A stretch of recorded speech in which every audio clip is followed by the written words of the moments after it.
Hi guys, my name is Dr. Mursi. Welcome to my channel. I'm super excited for you to be here, and in this video I'm going to be talking about vaginal discharges, their signs and symptoms, how are they diagnosed, and how are they treated, especially those that have recurrent infections. I really hope that you enjoy this video. Make sure you hit that subscribe button and that thumbs up button if this was helpful. Before I get started, I definitely want to make it very clear that this video is not to diagnose and treat you. This is just for educational purposes and getting to know what's going on with your body and being able to ask the right questions whenever you see your primary care or your OBGYN.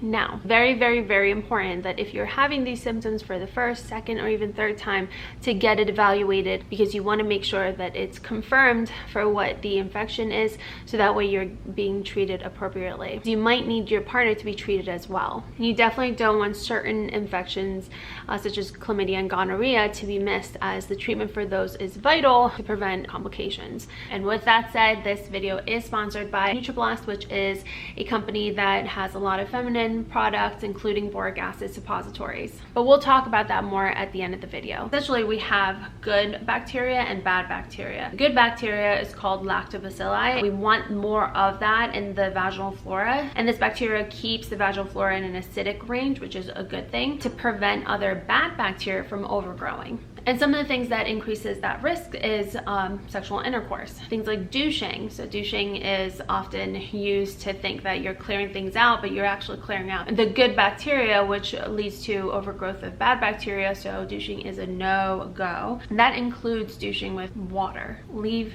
the vagina alone. The vagina actually clears itself out, so you do not need to douche. Okay, so let's describe the vaginal discharge. So whenever my patients come to me and they tell me that they're having vaginal discharge, I always ask about like what color it is, what consistency, how does it smell, when did it start, what are the other additional symptoms that they're having with it. Clinically, all this is helpful, which is why it's important that you should go to your PCP to get it evaluated. But of course, like if you're the person that is having the same thing over and over again, you know, the same exact symptoms, nothing has changed, that is a recurrence, and then you become really attuned to what you have, so that makes a difference. So with patients that have bacterial vaginosis, their vaginal discharge is usually, and then with yeast infection, this will have this white cheese-like, it's gonna ruin cheese for you now, but this cheese-like discharge that's thick and just crumbly. With trichomoniasis and yeast infection, you can have the additional symptoms of pain during urination, pain during sex, this like a burning sensation and itching. So when you go to your PCP, they're going to get a sample of the discharge. They don't need to do a speculum exam like you would get during your pap smear. Go in with like a long cotton swab and get some of the discharge and look at that discharge under the microscope. It doesn't have good sensitivity, this test. If it's not seen there, but you're having these symptoms and the discharge, that doesn't mean that you don't have the infection. So based on your clinical symptoms, you'll get started on an antibiotic or an antifungal, depending on what it is. Or you might be started on both an antibiotic and antifungal, and then the sample that was taken, it gets sent out for culture, and it takes a couple days. So you'll start on the medication, and then your PCP will call you whether, if the culture states that it's just a yeast infection, then you don't need to continue with the antibiotic. A gray milky discharge, and it has a really bad fishy smell. That's usually the thing that patients come in and describe the smell as. It's like a fish-like smell.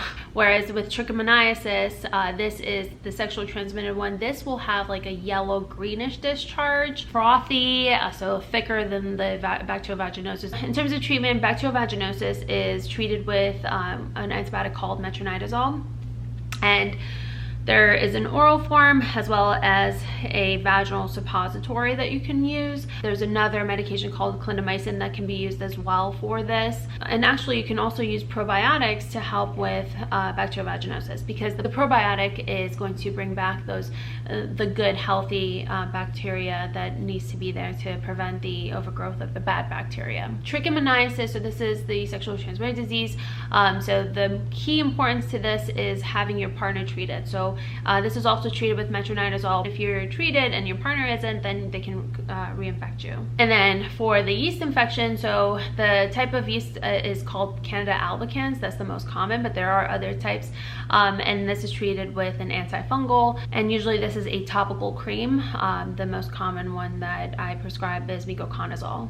And it also has a really bad smell, but not fishy. So that's when it kind of becomes a little confusing, like between the two. But obviously the discharge itself will tell you if it's trichomoniasis versus vaginosis, if they have like a greenish, yellowish discharge. So unfortunately, once you have a vaginal infection, there is a high chance that you'll have a recurrence within 3 months. The antibiotic is the first line, but the cure rate is about 70 to 80%. So there's a definite chance. So what is boric acid? It's a natural chemical, and it is actually used in a lot of products, including killing pests. So definitely whenever I talk about boric acid, these are suppositories, meaning that it is placed in the vagina and not through your mouth. You never want to take it orally through the mouth because it will kill you. It's a harmful chemical. Make sure that it's away from any children that might ingest it. And also if you're pregnant, you don't want to use it. And when you're actually using it and you have it in your vagina, you don't want to put a tampon in, and nor do you want to have anybody go down on you, meaning oral sex. They're ingesting it, right? So right, 20 to 30% chance that it'll happen again. We talk about recurrence. Recurrence means that you have 3 vaginal infections within 12 months. Even though you were treated with antibiotics, it's returned.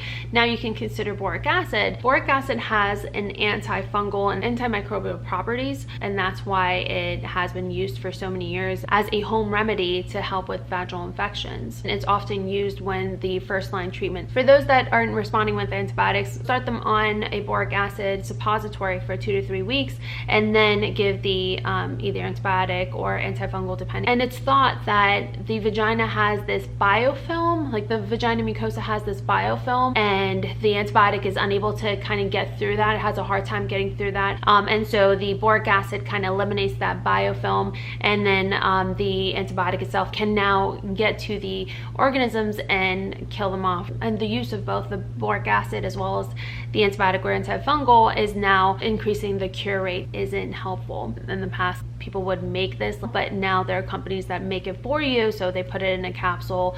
It's 600 milligrams of the boric acid, place it in a capsule. You place it in the vagina, and you do this on a nightly basis, so every night for 7 to 14 days. In terms of like suppression or prevention, this is used a few times a week. So this is a box that was sent to me by Nutriblast. It's a feminine care company.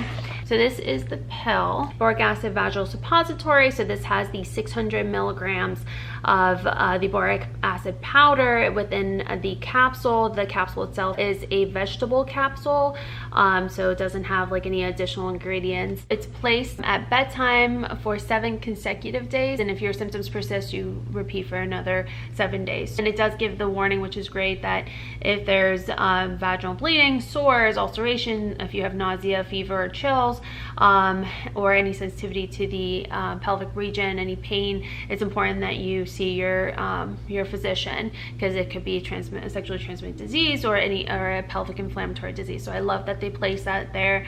It also talks about how it doesn't prevent sexually transmitted disease. And again, and they make it very clear that this is meant to be used directly in the vagina. So insert it in the vagina and not taken orally. It will kill you if you do that, so please be very careful. And they also provide numbers to call for poison control in case anybody doesn't accidentally ingest it.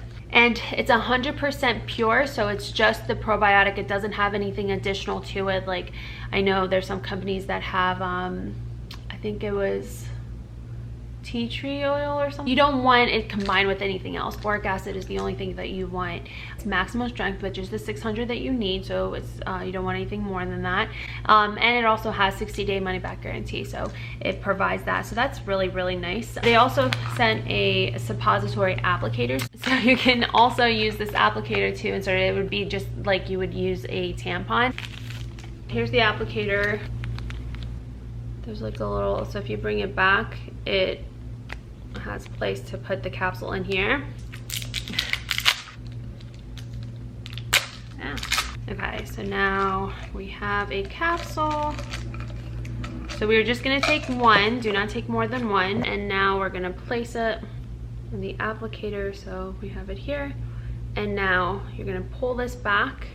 You are going to get yourself in your position, and then once you're ready, and then you can go ahead and tuck it in first so that it's in the vagina, and then you just push this part and it will place the capsule within the vagina, and then you can remove this, and you want to throw this out. You do not want to reuse this. They also have these panty liners that you can use. You can have discharge overnight, so this just prevents it from getting to your clothes, because again, this is a chemical. And then there's also feminine pH, so this just evaluates what your vaginal acidity is by using these test strips. And that's it, you guys. I hope that was helpful. I hope that was informative. Let me know if you guys have any questions or concerns or any thoughts. You can talk to your provider about using boric acid and how you can use it and what their recommendations are, and follow up your symptoms with them as you're getting it treated, and kind of get like a plan formulated for you, so you're not doing it by yourself. That's really important. That's why we're here. We want to help you, so that way you're also doing it safely. Especially, you don't want anything